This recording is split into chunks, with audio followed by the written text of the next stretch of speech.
Elon മസ്കിന്റെ സ്റ്റാർലിങ്കിന് ഇന്ത്യയിൽ satellite internet സേവനം ആരംഭിക്കുന്നതിന് കേന്ദ്ര സർക്കാരിന്റെ അനുമതി. അമേരിക്കൻ പ്രസിഡന്റ് ഡൊണാൾഡ് ട്രംപും മസ്കും തമ്മിൽ പരസ്പരം ആക്രമണങ്ങൾ നടക്കുന്ന സാഹചര്യത്തിലാണ് ഇന്ത്യയിൽ നിന്നുള്ള അനുമതി ലഭിക്കുന്നത്. ഇന്ത്യയെ കൈയടക്കാനുള്ള ട്രംപിന്റെ ദുരാഗ്രഹത്തെ തടയിടാൻ മസ്കിലൂടെ സാധിക്കും. അതുകൊണ്ട് തന്നെ കേന്ദ്ര സർക്കാർ അതിനുവേണ്ടി മസ്കിനെ ഇന്ത്യയിലേക്ക് കൂടുതൽ അടുപ്പിക്കുകയാണ്. ട്രംപ് ഏകാധിപതി ഭരണം ആഗ്രഹിക്കുമ്പോൾ അതിനെ തടയിടാനുള്ള തന്ത്രങ്ങൾ ഒരു ഭാഗത്ത് നിന്ന് ഇന്ത്യൻ പ്രധാനമന്ത്രി നരേന്ദ്രമോദി നടത്തുന്നുണ്ട് എന്നും പല വക്താക്കളും വ്യക്തമാക്കുന്നു. Indian national space promotion and authorisation സെന്ററിന്റെ അന്തിമ അനുമതിയാണ് ലഭിച്ചത്. ഇതോടെ അടുത്ത 5 വർഷത്തേക്ക് ഗാർഹിക ഇന്റർനെറ്റ് സേവനങ്ങൾ നൽകാൻ സ്പേസ് എക്സിന് കഴിയും. 2030 ജൂലൈ 7 വരെയാണ് അനുമതി. 540 കിലോമീറ്ററിനും 570 കിലോമീറ്ററിനും ഇടയിൽ ഉയരത്തിൽ ഭൂമിയെ ചുറ്റുന്ന 4408 ഉപഗ്രഹങ്ങൾ ഉൾപ്പെടുന്ന ഒരു ആഗോള ശൃംഖലയാണ് സ്റ്റാർലിങ്ക് ജെൻ 1. ഇനി സ്പെക്ട്രം കൂടി അനുവദിച്ചു കിട്ടിയാൽ സ്റ്റാർലിങ്കിന് ഇന്ത്യയിൽ ഇന്റർനെറ്റ് സേവനങ്ങൾ നൽകി തുടങ്ങാനാകും. സ്റ്റാർലിങ്കിനൊപ്പം SESനും അനുമതി ലഭിച്ചിട്ടുണ്ട്. SESുമായി ചേർന്നാണ് ജിയോ ഉപഗ്രഹ ഇന്റർനെറ്റ് സേവനങ്ങൾ കൊണ്ടുവരുന്നത്. വേഗതയേറിയതും വിശ്വസനീയവുമായ ബ്രോഡ്ബാൻഡ് വാഗ്ദാനം ചെയ്യുന്നതിനാണ് സ്പേസ് എക്സിന്റെ വിപ്ലവകരമായ സാറ്റലൈറ്റ് ഇന്റർനെറ്റ് സംരംഭമായ സ്റ്റാർലിങ്ക് രൂപകൽപ്പന ചെയ്തിരിക്കുന്നത്.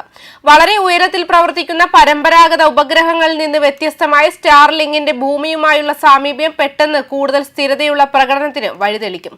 പരമ്പരാഗത ഇന്റർനെറ്റ് സേവനങ്ങൾ ലഭ്യമല്ലാത്ത സ്ഥലങ്ങളിൽ പോലും സ്റ്റാർലിങ്ക് വഴി ഇന്റർനെറ്റ് എത്തിക്കാനാകും.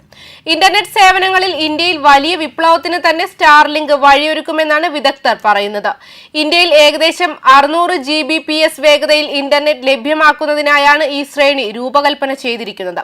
ഗ്രാമീണ ദരിദ്ര സമൂഹങ്ങൾക്കും വിശ്വസനീയവും അതിവേഗ കണക്ടിവിറ്റി തേടുന്നതുമായ നഗര ഉപയോക്താക്കൾക്കും ഇന്റർനെറ്റ് ആക്സസിൽ വിപ്ലവം സൃഷ്ടിക്കുമെന്ന് ഇത് വാഗ്ദാനം ചെയ്യുന്നു. ബഹിരാകാശ മേഖലയെ ഉദാരവൽക്കരിക്കുന്നതിനും സ്വകാര്യ പങ്കാളിത്തം പ്രോത്സാഹിപ്പിക്കുന്നതിനുമുള്ള ഇന്ത്യയുടെ തുടർച്ചയായ ശ്രമങ്ങളിലെ ഒരു നിർണായക നീക്കമാണ് ഇൻസ്പേസ് അംഗീകാരത്തെ കാണുന്നത്. ഈ തീരുമാനം അടുത്ത തലമുറ ആശയവിനിമയ അടിസ്ഥാന സൗകര്യങ്ങളുടെ വിന്യാസം ത്വരിതപ്പെടുത്തുന്നുവെന്നും ഡിജിറ്റൽ വിടവ് നികത്തുമെന്നും സർക്കാരിന്റെ ഡിജിറ്റൽ ഇന്ത്യ എന്ന ദർശനത്തെ പിന്തുണയ്ക്കുമെന്നും പ്രതീക്ഷിക്കുന്നു. സ്റ്റാർലിങ്കിന്റെ കടന്നുവരവ് ദശലക്ഷക്കണക്കിന് ഇന്ത്യക്കാരുടെ കണക്ടിവിറ്റിയിൽ പരിവർത്തനം വരുത്തുമെന്നും വ്യവസായ വിദഗ്ധർ വിശ്വസിക്കുന്നുണ്ട്.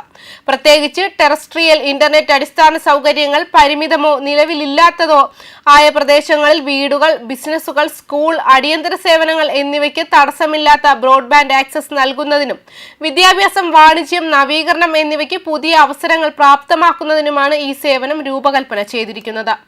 ഇന്ത്യയിലെ എല്ലാ സ്റ്റാർലിങ്ക് പ്രവർത്തനങ്ങളും ദേശീയ സുരക്ഷയും നിയന്ത്രണ ആവശ്യകതകളും പാലിക്കുന്നുണ്ടെന്ന് ഉറപ്പാക്കാൻ സൂക്ഷ്മമായി നിരീക്ഷിക്കുമെന്നും ഇൻസ്പേസ് വക്താവ് ഊന്നി പറഞ്ഞു.